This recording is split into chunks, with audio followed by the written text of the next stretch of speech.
Isabelle Dominique-Cros a rencontré la médaillée olympique Nathalie Lambert, qui est aussi maintenant une femme d'affaires.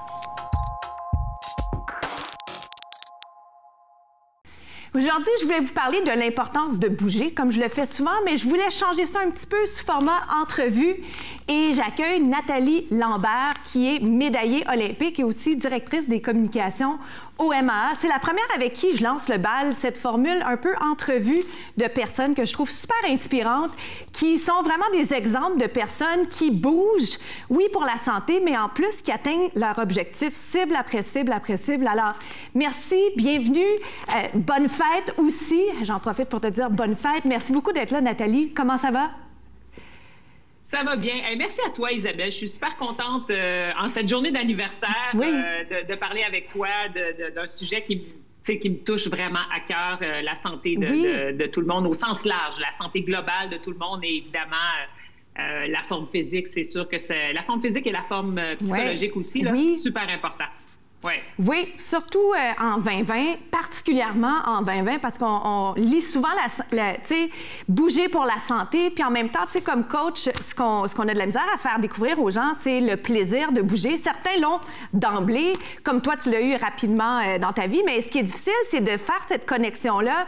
Puis après ça, les gens se font dire par leur médecin, se font dire que pour être en santé, il faut bouger, mais plus que ça, souvent quand on arrive à trouver quelque chose qu'on aime, ça a une répercussion sur toutes les autres sphères et j'ai toujours trouvé, tu sais, mon message dans la vie, c'est beaucoup trouver une passion. Peu importe. Moi, c'est sûr qu'on parle d'entraînement, mais quand on est passionné par un truc, ça nous, tu sais, ça fait une boule sur tout le reste. Puis je trouve que 2020, c'est une belle année pour constater à quel point il faut prendre soin de soi, il faut être fort quand on attrape, si on attrape la COVID, il faut prendre soin de ses proches et de soi pour vivre longtemps, une belle qualité de vie. Et je voulais faire le lien avec toi de, tu sais, prendre soin de soi, établir des objectifs, être productif, avancer dans la vie. Puis toi, tu as tellement de chapeaux différents, puis tu as fait tellement d'affaires dans ta vie. Alors, c'est ça, parle-nous un peu de comment tu fais pour toujours, tu sais, en anglais, on dit « nail it ». Tu te fixes un objectif, après ça, c'est comme une médaille, une médaille, une médaille, puis après ça, tu l'as transposé plein d'autres sphères, plein de projets professionnels qui sont super captivants. Comment tu réussis? Ben écoute, les médailles, ça fait quand même extrêmement longtemps. Là, on parle plus de médailles, mais tu sais, moi, tout ce que tu as dit, en fait, je pourrais juste dire, ça fait partie de la solution. Pour moi, ce qui est essentiel, c'est de se trouver quelque chose qui nous valorise, de se trouver quelque chose qu'on aime. C'est pas juste un investissement dans un résultat, c'est vraiment un investissement dans un moment agréable pour soi. Je pense que c'est ça le secret. Puis c'est très variable d'une personne à l'autre. Tu sais, moi, je me souviens à un moment donné d'avoir rencontré un athlète qui faisait de l'haltérophilie. Et tu sais, pour moi, la musculation dans le patin, je trouvais ça vraiment, c'était une corvée. Ça faisait partie de l'entraînement, mais c'était pas ma plus grande partie de plaisir. Mais l'haltérophile, lui, il tripait à mettre le plus lourd possible sur sa barre puis à lever sa charge. Puis c'était ça sa passion. Et c'est un peu comme ça qu'il faut le voir, je pense. Tu sais, moi, en patinage de vitesse, on était tout le temps, on partageait les salles les chambres de joueurs avec des ligues de hockey. Puis souvent, aux heures où on patinait, c'était des ligues récréatives. Ça a été toujours mon modèle. Tu sais, le gars là, qui joue dans les ligues récréatives du vendredi soir, là, tu peux pas y faire manquer sa partie. Pourquoi? Parce que c'est un happening. Parce que c'est le moment fort de sa semaine. C'est comme ça qu'il faut se trouver une activité, je pense. Si on arrive à trouver ça, c'est précieux parce qu'on a du plaisir, parce qu'on se sent valorisé, parce que ça nous apporte plein d'hormones qui sont essentielles, surtout en 2020. En 2020, c'est un peu plus compliqué de le faire par Zoom, par les Zooms de ce monde, mais c'est pas impossible et c'est essentiel. Oui, puis l'aspect collectivité, on l'a à travers les médias sociaux, à travers justement les trucs Zoom. Oui, effectivement, je pense que c'est un excellent exemple. Ma prochaine question, 3 trucs pour toujours réaliser les objectifs qu'on se fixe.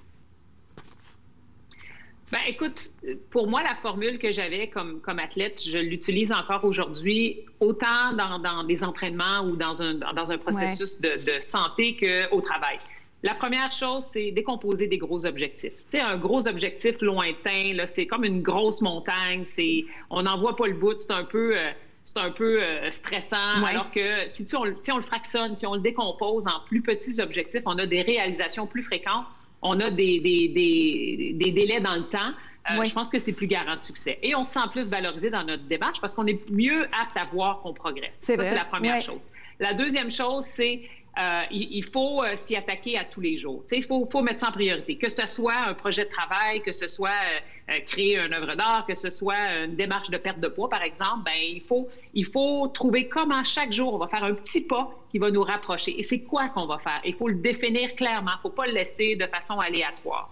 Puis la troisième, je pense aussi, il faut se donner des objectifs qui sont réalistes. Il ne faut pas que ça reste un vœu pieux. Il faut que ça soit quelque chose qui est fixé dans le temps, mais qui est atteignable aussi. Si je dis, par exemple, je reviens à une démarche de perte de poids, si je dis que je veux perdre 25 livres en 3 semaines, c'est pas très réaliste et c'est surtout pas sain.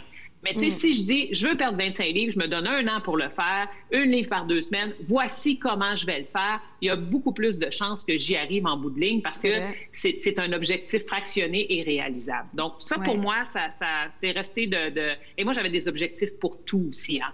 Tout vraiment décomposé parce que ça, c'est valorisant. Le premier chin-up que tu arrives à faire, il est aussi important que de faire le tour le plus rapide quand tu es dans une démarche de performance. C'est un peu la même chose avec tout, selon moi. C'est ma formule. Non, mais tu as raison. Puis effectivement, puis est-ce que tu l'écris? Tu prends-tu la peine d'écrire chaque chose? Oui. Oui, parce que si tu ne l'écris pas, il est nulle part. Puis, je sais. Non seulement je l'écris, mais règle générale, je m'arrange pour être redevable à quelqu'un. Donc, si tu as un entraîneur parfait, si tu as un coach de vie parfait, si tu as un mentor parfait, si c'est ton conjoint, si c'est tes amis, peu importe.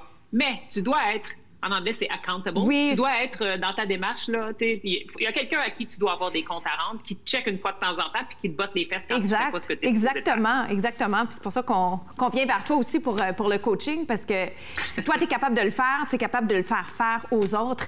Je vais terminer l'entrevue en te disant comment tu vois 2021. C'est quoi les projets personnels, professionnels qui s'enlignent pour toi?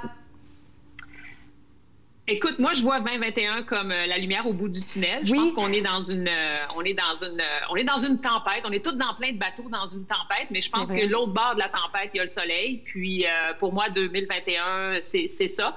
Ça a été, on a prouvé, je pense, en 2020 qu'on est résilient, qu'on a une bonne adaptabilité, qu'on est créatif, qu'on est capable de se revirer de bord, qu'on est mais là, je pense que le vaccin que j'espère qu'on va avoir bientôt, la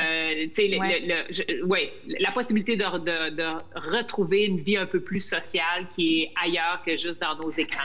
C'est ce que je nous souhaite pour 2021. Moi aussi, je nous souhaite ça. Je pense qu'on a beaucoup grandi à travers cette année qui a été particulière avec des beaux côtés, mais moi aussi, j'espère ça pour nous, 2021, un vaccin très, très rapidement pour tout le monde parce qu'on a besoin de ça. Je veux te dire un sincère merci d'avoir cassé la glace, d'avoir fait cette entrevue avec moi aujourd'hui. Encore bonne fête et j'ai hâte de voir ce qui s'en vient pour le MAA, nouvelle version 2021 hein, aussi. Fin 2021, nouveau club, nouvelle bâtisse, plein de cours. Ça va être le fun. On va bouger ensemble, Isabelle. Oui, on va bouger certainement. Bisous, bisous. Merci encore. Merci beaucoup.